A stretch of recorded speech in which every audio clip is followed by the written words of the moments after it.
I discovered there is a third way for a ferry, how to get from Leyte to Mindanao and back. It goes from Port Barton, it's close to Masin in Leyte, and it goes to Surigao.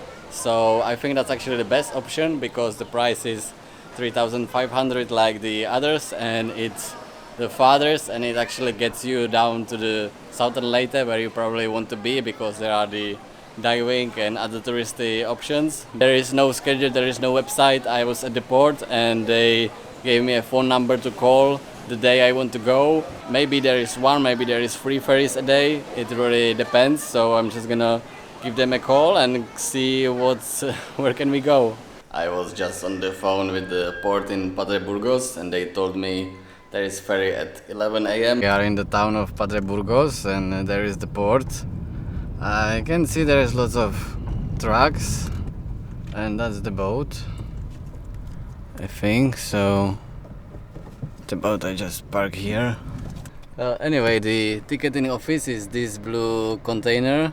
I don't know if this company even has a name because it's just like this selling office. The boat is called Poseidon, it's very huge. Okay, everything seems to be going according to plan. This is just the arriving boat. They are just waiting for the waves to clear so it's smooth to dry off. I got the tickets, it was 3,500 for a sedan car. Now I'm at the port, so I will wait for the cars to unload and then we can start loading. But before that, again, I need to go to the Coast Guard and then terminal fee, so let's try.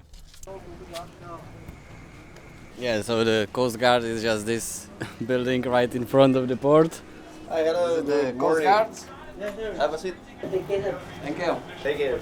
Yeah, I'm also hungry. I would like to get something to eat, but yeah, there is a little canteen. First, let's get the terminal fee, walk back to the port. Now the terminal fee should be this white building back here. Oh, there is like a waiting area. Yeah, so I think it's this white building. They give me the tickets, but they didn't want me to pay, which is a bit weird. Yeah, there's lots of cars waiting.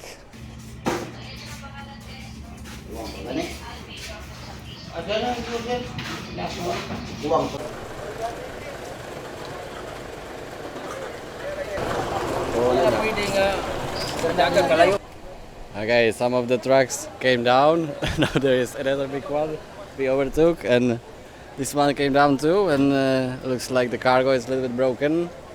A lot of people watching, nobody doing much.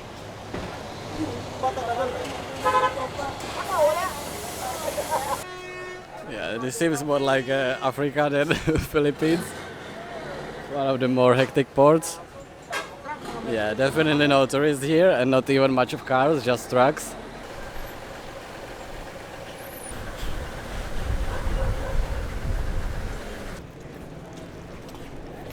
Okay, looks like the damaged trucks are already moving off the boat, so that's good. Hopefully we can start boarding soon. I think what's happening, the company is paying for the damage, but it takes a lot of time because there are a lot of people still waiting in the office for, I don't know, paperwork, I guess.